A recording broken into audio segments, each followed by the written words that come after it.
그리고 이어서 블로그 관리의 기본 설정 그리고 사생활 보호 부분을 살펴보겠습니다. 사생활 보호는 블로그 관련 정보를 초기화할 수 있는 부분부터 확인을 할 수가 있는데요. 만약에 블로그를 초기화하고 싶다 또는 설정을 바꾸고 싶다 그러면 이렇게 설정을 초기화할 수 있습니다. 그래서 초기화는 블로그를 사용하기 이전 상태로 돌아갑니다. 그래서 모든 데이터는 삭제가 되고요. 그리고 초기화 예정일을 7일 또는 24시간 이내로 설정을 할 수가 있습니다.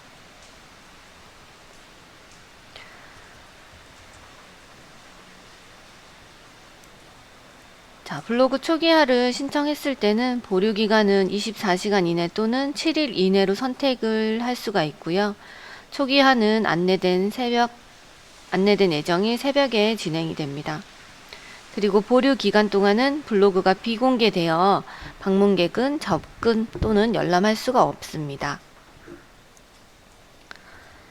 자, 그리고 두 번째 방문 집계 보호 설정을 살펴보겠습니다. 방문 집계는 나의 설정입니다.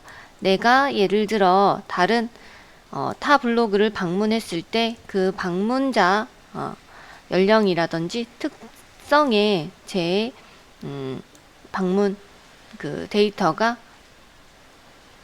집계된다는 겁니다. 그래서 크게 뭐 성별이랑 연령 이런 관련된 정보만 집계에 활용되는 정보를 이렇게 체크할 수가 있습니다. 그 다음 콘텐츠 공유 설정인데요.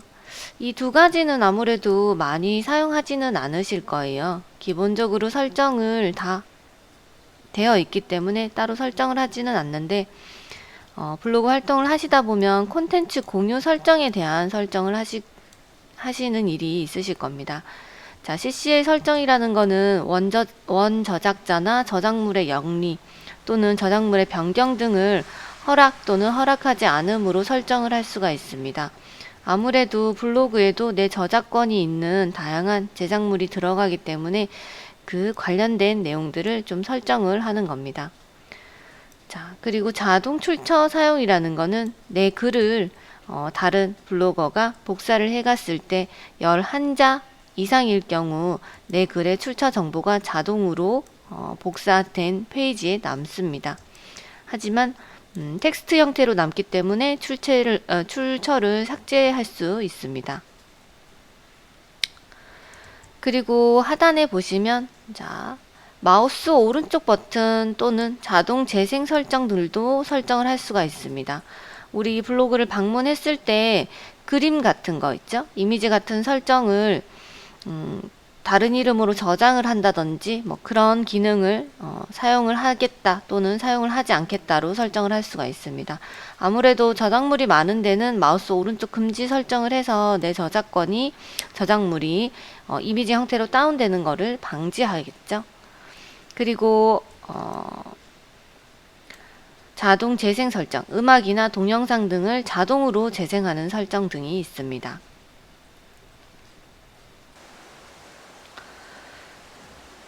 자,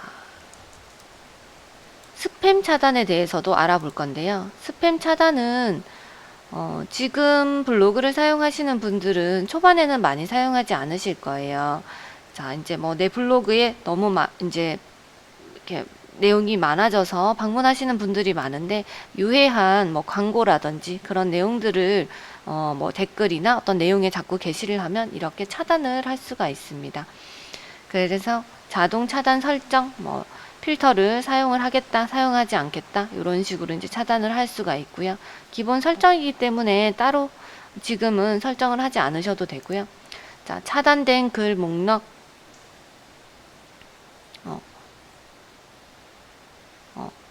저는 지금 여기 이 내용이 지금 차단이 되어 있는데요. 자, 차단을 하고 그 다음에 만약에 차단을 한 다음에 복구 또는 삭제 등도 할 수가 있습니다. 그리고 댓글, 안붙글 권한 등도 어떤 내용에 대해서 누가 쓸 수 있다 이런 설정을 할 수 있는 거기 때문에 스팸 차단 부분은 참고해서 살펴보시면 좋으실 것 같습니다.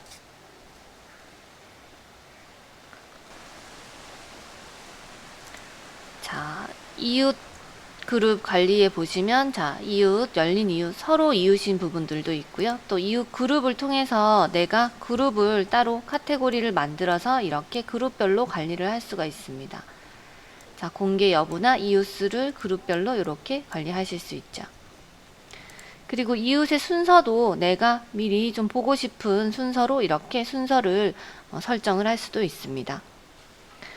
그리고 나를 추가한 이웃으로 보시면 이제 내가 이웃이라든지 아니면 그쪽에서 나를 이웃을 추가했는지 이런 내용들을 보면서 확인을 할 수가 있습니다. 그리고 서로 이웃 맺기에 보시면 최근에 나에게 받은 신청이나 또는 내가 보낸 신청 또는 안내 메시지 등을 통해서 이렇게 서로 이웃을 맺을 때 항상 글이라든지 그런 거를 미리 좀 작성을 해서 이렇게 안내 메시지 같은 경우에는 미리 작성해 놓는 메시지라 보시면 되들이 있고요. 그리고 받은 신청에 보시면 이렇게 신청한 사람의 아이디와 메시지, 신청일, 그리고 수락이나 거절, 신고 등에 대해서 설정을 할 수가 있습니다. 서로 이웃을 많이 맺게 되면 아무래도 내 블로그를 방문하는 사람이 고정적으로 되기 때문에 이렇게 같이 활동을 하시는 분들이나 친구들이나 또는 블로그 활동을 함께 하시는 분들은 서로 이웃을 맺는 것도 하나의 마케팅 방법이겠죠. 자, 저는 이분이 수락을 신청을 하셨기 때문에 수락을 한번 해보겠습니다. 자, 수락을 하면 선택한 블로그에 서로 이웃 신청을 수락합니다. 그리고 이분을 어떤 그룹에 넣을지 선택을 할 수가 있고요. 저는 그냥 일반 그룹에다 넣고 자, 확인을 할 수가 있습니다. 그러면 이웃이 맺어지고요. 이렇게 확인을 누르게 되면은 우리는 서로 이웃으로 또 설정이 됩니다. 자, 그래서 블로그 관리 부분에 이 네 가지 가장 기본적인 설정, 기본 설정의 기본 정보 관리, 사생활 보호, 스팸 차단, 열린 이웃에 대해서 알아봤습니다.